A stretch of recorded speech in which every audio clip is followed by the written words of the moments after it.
동료 글밭 7월 5일 수요일. 우리에게 있어 핵은. 미국의 독립기념일인 7월 4일 어제 북한은 미사일을 발사했습니다.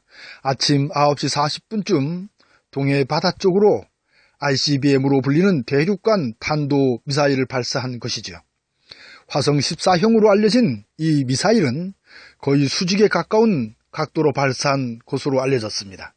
그러니까 북한의 방현에서 높이 2802km쯤 올라가 933km 떨어진 동해 바닷가 공해 지역입니다.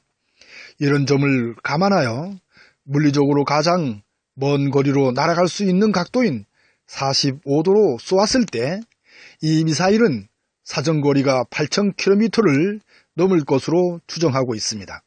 따라서 미국의 알래스카는 물론 미국 땅 서쪽 지역까지 미사일 공격권에 놓이게 된 셈이죠.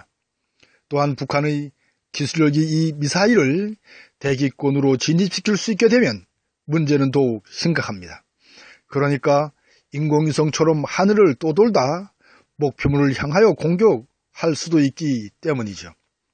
더구나 거기에 핵 소형화 기술로 핵을 실을 수 있게 되면 참으로 놀라운 일이 아닐 수 없습니다. 이런 북한의 핵 개발과 미사일 발사는 미국에게 심각한 고민을 안겨준 셈입니다. 세계를 자신들의 손아귀에 쥐고 있다고 생각하고 있는 미국이기 때문이죠. 더 이상 미국이 북한을 함부로 할 수 없는 지경에 놓이기 때문입니다. 따라서 미국의 반응이 어떨지는 어렵지 않게 짐작할 수 있을 정도입니다. 여기서 잠시 근본 문제를 따져봅니다. 핵무기를 보유하고 있는 미국이 중심이 되어 핵의 확산을 막고 있는 것이 오늘의 세계입니다. 핵 확산 금지 조약을 통해서요. 이 조약은 1968년 7월 1일 미국, 소련, 영국 등 총 56개의 나라가 더 이상 핵무기 보유국이 나오지 않게 하기 위하여 체결한 약속입니다. 따라서 이를 수용하기 위한 조직이 바로 핵 확산 금지 조약 기구라 할 수 있습니다. 그러니까 1967년 1월 1일 기준으로 비핵 국가는 핵 개발 금지를, 핵 보유국은 핵 군축을 요구하여 핵무기 확산을 적극적으로 억제하는 역할을 맡고 있습니다. 하지만 이 조약은 핵 국가와 비핵 국가 간의 차별적 구도 위에 세워진 불평등 조약일 뿐입니다. 핵 확산을 막기 위하여 비핵 국가들은 핵무기 개발이나 획득이 절대 금지된 반면 핵 국가들은 점진적인 감축의 노력만을 요구하고 있기 때문이죠.